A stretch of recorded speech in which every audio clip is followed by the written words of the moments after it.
Channel पिनी talkies, आपका दोस्त उमैद आपके साथ। जी हाँ दोस्तों, इंडिया वर्सेस इंग्लैंड दूसरा टेस्ट मैच। जी हाँ, जहां पर शुभमन गिल की जबरदस्त किस्म की बल्लेबाजी, वहीं पर आकाशदीप की बेहतरीन बॉलिंग के दम पर इंडिया ये टेस्ट मैच जीता है। और सबसे हैरान कुन कि इंडिया सीना कंट्री के अंदर 2021 के बाद पहला टेस्ट मैच जीता है कि जिसके अंदर जसप्रीत बुमराह नहीं है। जी हाँ, जसप्रीत बुमराह नहीं है और इंडिया टेस्ट मैच जीता है। ये बड़ी हैरान कुन चीज़ है। जी हाँ, और सबसे अहम चीज़ कि 2021 के बाद जी हाँ क्या अपडेट्स आ रही हैं, तमाम चीज़ें आपके सामने रखेंगे। चैनल पर नए आए हैं तो इसको सब्सक्राइब जरूर करें, वीडियो पसंद आए तो लाइक भी करें और कमेंट सेक्शन में अपनी कीमती राय से जरूर आगाह कीजिएगा। जी हाँ दोस्तों, आपको बताते चलें कि इंडिया वर्सेस इंग्लैंड दूसरा टेस्ट मैच, हैरानकुन तौर के ऊपर इंडिया 336 रन से ये मैच जीता है। जी हाँ, जहां पर इंडिया ने पहले बल्लेबाजी करते हुए बड़ी ज़बरदस्त किस्म की 587 रन की बल्लेबाजी की,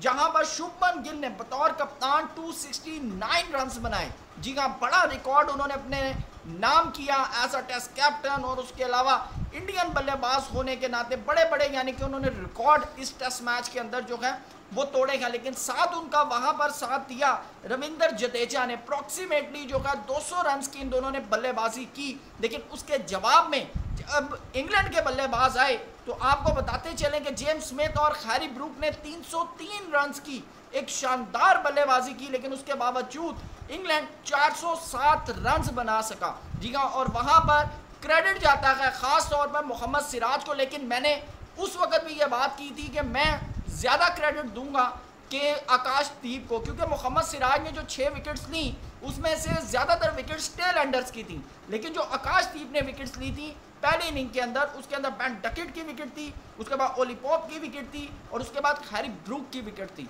क्योंकि अगर ये विकेट्स वो ना लेते तो मेरे ख्याल से इंडिया को एक बड़ा डैमेज जो है वो लग सकता था। लेकिन उसके बाद सिराज ने 6 विकेट हॉल किया। लेकिन उसके बाद जब इंडिया ने दूसरी बल्लेबाजी की, जी हाँ, वहां पर आपको बताते चलें कि जायसवाल ने 28 रन, केएल राहुल ने 55, लेकिन शुभमन गिल ने 161 रन बनाए बतौर कप्तान। तो बतौर कप्तान शुभमन गिल ने अप्रॉक्सीमेटली 364 रन एक इनिंग के अंदर यानी कि एक टेस्ट मैच के अंदर उन्होंने बनाए। और इससे पहले आपको बताता चलूं कि एक टेस्ट मैच के अंदर इंडिया के सुनील गावस्कर साहब ने जो है सबसे ज़्यादा रन बनाए थे। लेकिन अब शुभमन गिल का नंबर जो है वो टॉप ऑफ द लिस्ट है। लेकिन इस दफ़ा सेकंड इनिंग के अंदर ऋषभ पंत ने उनका साथ दिया और एक दफ़ा फिर रविंद्र जडेजा ने, जी हाँ, अप्रॉक्सीमेटली जो है 150 प्लस रन की जो है पार्टनरशिप गई रविंद्र जडेजा के साथ शुभमन गिल की।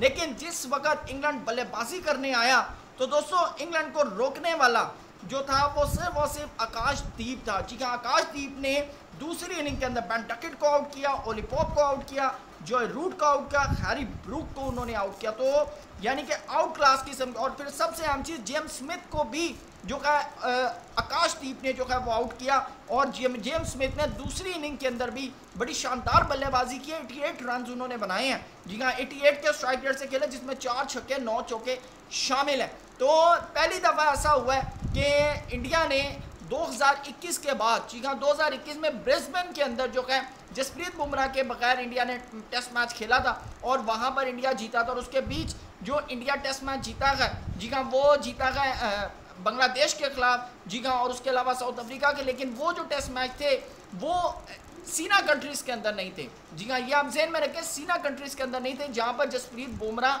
इंडियन टीम का हिस्सा नहीं थे। क्योंकि आपको पता है कि 2022-23 में जसप्रीत बुमराह की इंजरी थी और यही बताया जाता था कि शायद most probably Jasprit Bumrah cricket ना खेल सकें। लेकिन उसके बाद उन्होंने शानदार कमबैक किया। लेकिन अब पहली दफ़ा ऐसा हुआ है कि इंडिया ने जसप्रीत बुमराह के खिलाफ सीना कंट्रीज़ के अंदर, जी हाँ, शानदार जीत हासिल की है। 336 रन से जीता है इंडिया। और बहुत से लोग डाउटफुल थे कि भाई आपने बुमराह को उठाकर बाहर बैठा दिया है, आपका दिमाग तो ख़राब नहीं हो गया।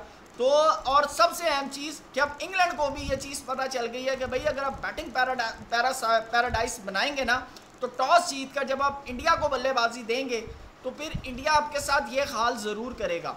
अगर इस पूरे टेस्ट मैच के अंदर अगर मैं गेम चेंजर किसी को मानूं तो वो सिर्फ 2 बंदे हैं, बल्कि 3 बंदे हैं। क्योंकि वो कहते हैं ना रोहित शर्मा के मेरे पास एक छुपा हुआ गेम चेंजर भी है। जब उन्होंने श्रेयस अय्यर का नाम लिया था तो मेरे हिसाब से इस पूरे टेस्ट मैच के अंदर जो छुपा हुआ गेम चेंजर है ना, वो है रविंद्र जडेजा। क्योंकि जिस तरह उन्होंने पहली इनिंग के अंदर शुभमन गिल का साथ दिया, फिर दूसरी इनिंग के अंदर शुभमन गिल का साथ दिया, ये हर बल्लेबाज नहीं दे सकता। आप देखें ना, जब जेम्स स्मिथ पहली इनिंग के अंदर वो बैटिंग कर रहे थे तो उनके साथ क्रिस वोक्स आए, जितने भी प्लेयर आए वो 0-0 के ऊपर जाते रहे।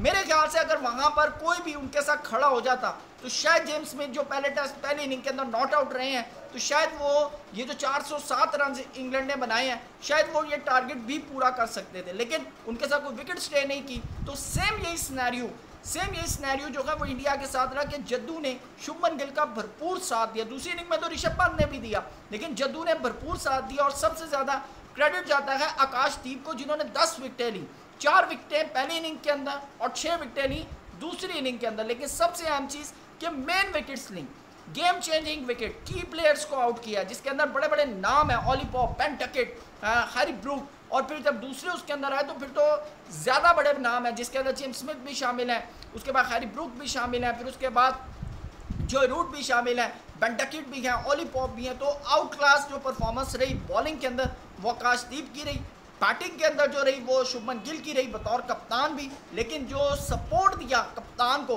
वो दिया रविंद्र जडेजा ने। तो दोस्तों आपकी क्या राय है कमेंट सेक्शन में ज़रूर बताइएगा। थैंक यू सो मच, अल्लाह हाफिज़।